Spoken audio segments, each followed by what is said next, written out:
Bonjour et bienvenue à la rencontre du lundi. Aujourd'hui, je souhaitais vous proposer un passage biblique tiré du Nouveau Testament, plus exactement de l'évangile de Matthieu. Situé au chapitre 6, il est donc dans ce qu'on appelle la partie du discours sur la montagne, et c'est un passage, tout un discours assez intéressant dans l'évangile. Tout l'évangile est bien sûr intéressant, mais assez intéressant parce que c'est celui qui traite de notre relation avec Dieu et entre humains. Et précisément, le passage d'aujourd'hui va nous en parler. Il s'agit donc au chapitre 6 des versets 19 à 21. Découvrons ce passage ensemble. Ne cherchez pas à posséder beaucoup de richesses sur la terre. Là, les insectes et la rouille détruisent tout. Les voleurs entrent dans les maisons et ils volent. Mais cherchez à posséder beaucoup de richesses auprès de Dieu. Là, les insectes et la rouille ne détruisent rien. Les voleurs n'entrent pas et ils ne peuvent pas voler. Oui, là où tu mets tes richesses, là aussi tu mettras ton cœur. Dans ce passage assez connu, voire extrêmement connu, vous noterez qu'il n'y a pas réellement de condamnation, ni pour la rouille, ni pour les voleurs. C'est une sorte d'état de fait. Ils sont là et ils volent dans notre monde réel. Ce qui compte réellement, c'est ce que nous faisons, nous, dans notre vie.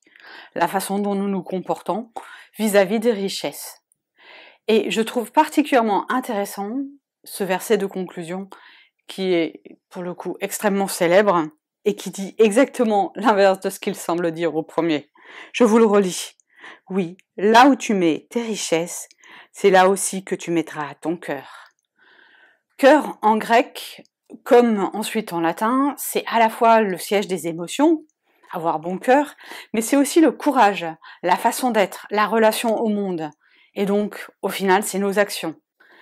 Et ça, il me semble qu'il y a lieu de le méditer. Prions ensemble. Seigneur, je veux te remettre cette semaine qui s'ouvre, avec une pensée toute particulière pour ceux et celles qui seront durant cette semaine en réunion pour leur travail, pour méditer ta parole aussi. Je souhaite que tu leur accordes l'attention nécessaire, qu'ils mettent leur richesse auprès de toi, afin que toutes leurs actions, leur cœur, leur courage aussi, se recentrent sur l'essentiel. Ta parole vivante annoncée aujourd'hui. Avec les mots que ton Fils nous a enseignés, je veux te redire, Seigneur, notre Père qui es aux cieux, que ton nom soit sanctifié, que ton règne vienne, que ta volonté soit faite sur la terre comme au ciel. Donne-nous aujourd'hui notre pain de ce jour. Pardonne-nous nos offenses, comme nous les pardonnons aussi à ceux qui nous ont offensés. Et ne nous laisse pas entrer en tentation, mais délivre-nous du mal, car c'est à toi qu'appartiennent le règne, la puissance et la gloire pour les siècles des siècles. Amen. Le Seigneur fait rayonner sa face sur vous. Il vous porte et il vous garde. Très bon courage et à bientôt.